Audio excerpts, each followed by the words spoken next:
L'EPF a un rôle qui consiste à venir en portage de biens acquis par les communes. C'est-à-dire en fait, l'établissement foncier de Guadeloupe, le PFG, nous avons comme adhérents l'ensemble des communes, les 32 communes de la Guadeloupe. Et les communes veulent faire une acquisition, ils n'ont pas toujours les fonds. Alors l'EPF vient porter ce fonds pendant 5-6 ans pour les communes. Et bien sûr, après qu'ils aient fini de payer à l'EPF, on leur rétrocède leurs biens. Avec bien sûr des projets, puisque le plus souvent, c'est des projets d'intérêt général. Ici, c'est un terrain, un petit terrain comme vous le voyez. Le maire de Dehé voulait en faire quelque chose. Et ils ont pensé à ce projet. Et tout de suite, nous avons adhéré. Nous avons pu faire l'acquisition de ce terrain-là et permettre aujourd'hui qu'il y ait cette valorisation par la mise en place de ce qu'ils appellent la place du rêve. C'est l'œuvre de Jocelyn Aquaba Matignon, conçue dans le cadre des œuvres éphémères que l'EPF fait construire sur les acquisitions en attente de projets. Ça devrait être une œuvre éphémère. Et quand nous sommes venus visiter, nous avons ressenti une telle force, une telle vibration dans la présentation de l'artiste que j'ai demandé tout de suite à l'EPF d'en faire une œuvre éternelle.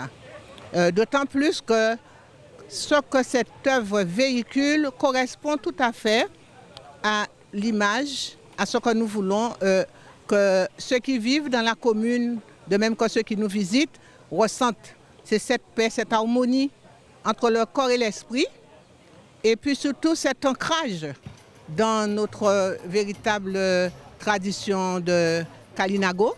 C'est quelque chose de merveilleux et je voudrais que cette œuvre fasse partie de l'âme, de la vie de Dehé et que la majorité des Déhésiens viennent la découvrir parce que cela fera partie dorénavant du parcours quand on viendra sur Dehé pour visiter. Dans le cadre de l'EPF, l'établissement public foncier, donc j'ai réalisé une œuvre sur laquelle je suis assise, qui s'appelle La place du rêve et qui représente en fait une roue de médecine amérindienne en hommage au Kalinago de la Guadeloupe. Donc cette pièce a été faite en collaboration avec les communes et créoles de Sainte-Rose.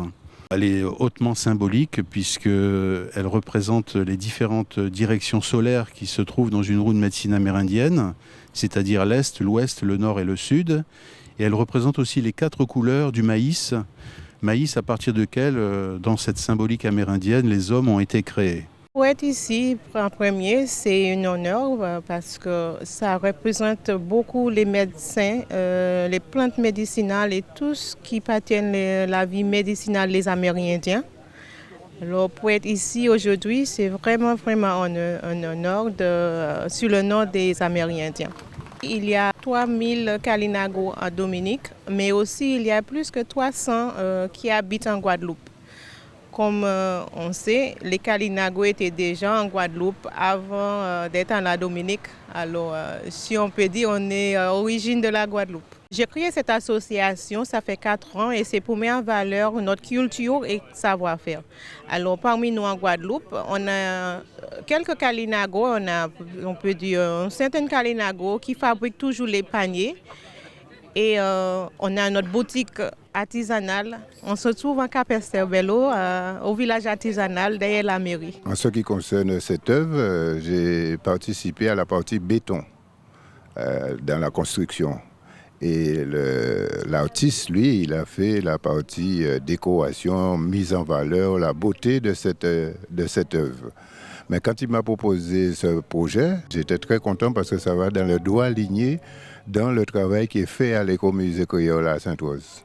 Et donc, c'était tout naturellement que je me suis proposé pour la construction. Et donc, je pense qu'au niveau de culture des Guadeloupéens, ils devraient s'accaparer cet espace qui dit espace de rêve où ils peuvent penser, ça leur permettra de réfléchir où on vient, parce que les Amérindiens dont nous parlons, ils étaient déjà là en moins 3500. Donc c'est très intéressant pour nos compatriotes guadeloupéens, cette œuvre. Et je dis merci encore à l'artiste Jocelyn Akwaba qui a su mettre en valeur cette œuvre. Donc la réalisation de cette œuvre s'est déroulée sur un temps assez long. Il a fallu tenir compte du soleil, de la pluie, etc. Bon, voilà. Et puis, sur cette œuvre, on va y retrouver le serpent à plumes, enfin la symbolique du serpent à plumes, et aussi mon personnage, qui ou quand, qui veut dire qui, où et quand. Qui sommes-nous, où allons-nous, et quand, le temps qui nous transforme et qui nous transporte. Voilà, donc ça, on va retrouver cette symbolique-là aussi sur l'ensemble de l'œuvre, au niveau du dessus, et sur le côté aussi. On va avoir 4 couleurs, donc le rouge pour le soleil levant, le blanc pour le soleil du nord, le bleu pour le soleil du couchant et le jaune pour le soleil du sud. Et sur les pierres qui sont juste derrière moi, circule justement mon personnage Kioukan. Et voilà, il passe de pierre en pierre. C'est cette symbolique où le serpent en fait va rentrer dans la vie, parce qu'on peut considérer que la roue de médecine amérindienne, c'est la terre sur laquelle on va apparaître. Et puis sur ce temps d'apparition, on va se balader un peu comme une rivière. Et puis un jour, on va partir. Voilà, donc la question essentielle, c'est pourquoi on est là et qu'est-ce qu'on fait pendant ce temps où on passe.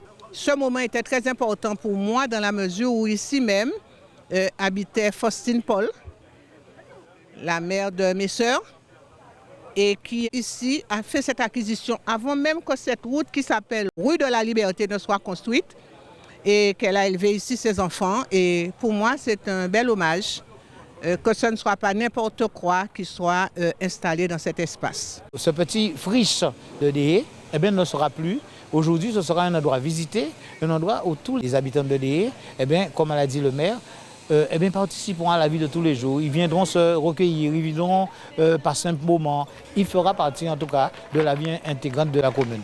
Et nous avons permis tout simplement cela, avec la complicité bien sûr de la commune, avec la complicité de cet artiste en tout cas. C'est un des éléments dans ce que nous appelons le produit Ville Out. Et ce projet-là rentre dans ce cadre de Ville Out.